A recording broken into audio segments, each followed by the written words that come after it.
본인이 메모지를 작성한 게 아니라 두 분의 답안지가 일치하는 모범 답안이라면 사전에 사건 모의 정황이 드러나는 겁니다. 누가 작성하셨어요? 함께 했습니다. 누구랑? 김정민 수사관과 만나서 준비했습니다. 사전에 모의하신 거네요, 그러면? 큰일 났네, 저 사람들. 또 없네. 정말이지 오늘 법사위 검찰개혁 입법청문회에 출석한 김정민, 남경민 수사관이 보여준 모습은 경악이란 말도 부족할 정도입니다. 앞서 보신 것처럼 이른바 모범답안, 자기들 표현으론 예상 질의응답 관련해 사전 모의한 정황이 민주당 법사위원들에 의해 적나라하게 들통났습니다.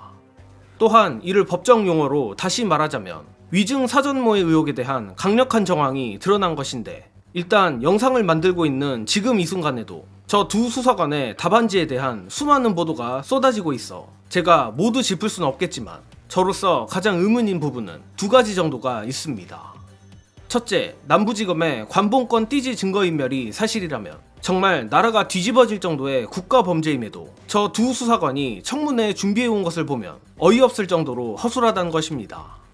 그리고 둘째, 누가 봐도 남부지검의 죄를 저 두 수사관이 몽땅 독박 쓰는 그림이 뻔한데도 왜 저들은 저렇게까지 이 모든 것을 뒤집어 쓰냐는 겁니다. 사실 저로선 이 두 개가 아예 연결된 것 아닐까 싶은데, 제가 추측하는 결론부터 말씀드리자면 바로 저 두 수사관의 내심엔 이번 관봉권 띠지 분실 사건 관련해 애초 독박은커녕 처벌조차 안 받을 거란 확신이 있었던 것 아닌가 합니다.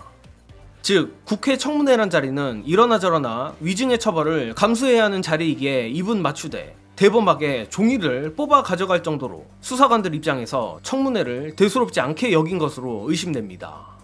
특히 이러한 의심의 근거는 단순히 검찰 조직으로부터 저 두 수사관이 협박 또는 회유를 받은 것 아니냐는 의혹 차원을 넘어 실제 구조적, 시스템적으로 가능한 일이기 때문입니다.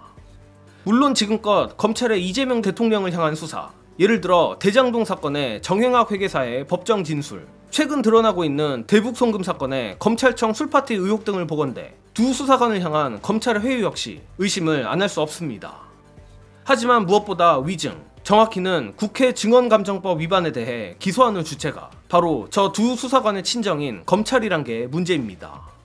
재미있는 건 하필 같은 자리인 오늘 법사위 청문회에서 이에 대한 정확한 통찰이 나왔는데, 바로 이재명 대통령의 대장동 및 성남FC 사건 등을 변호했던 김필성 변호사의 천기 누설입니다. 참고로 천기 누설은 제가 한 말이 아니라 오늘 법사위원장 대행을 한 김용민 의원의 표현입니다. 관련해 남부지검 수사관들이 왜 이토록 애를 쓰면서까지 독박을 쓰려 하는가에 대한 해답, 영상으로 보시고 이어가겠습니다.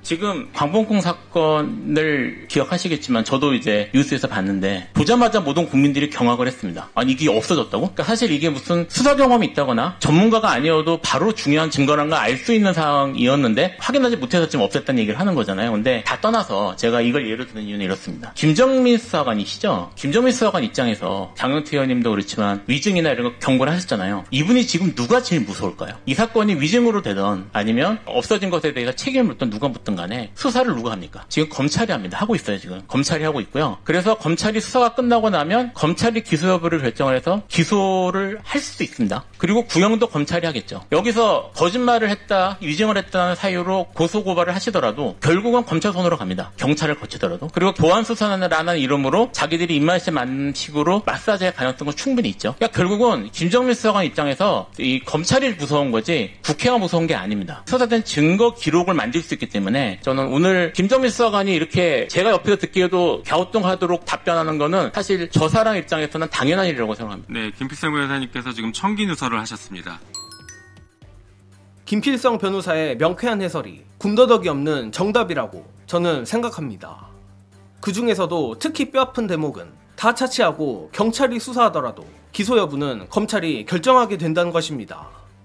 그도 그럴 것이 제가 감히 예측을 해보자면 애초 검찰의 계획은 특검의 기간이 끝나는 시점, 또 언론의 관심이 멀어지는 시점까지 이 관봉권 띠지 수사는 캐비넷에 처박아 두고 덮는 것 아니었을까 하며 다가올 검찰개혁으로 인한 검찰청 폐지를 막게 되더라도 대중의 관심이 멀어졌을 때 슬쩍 불기소 처분을 해버리면 그만입니다.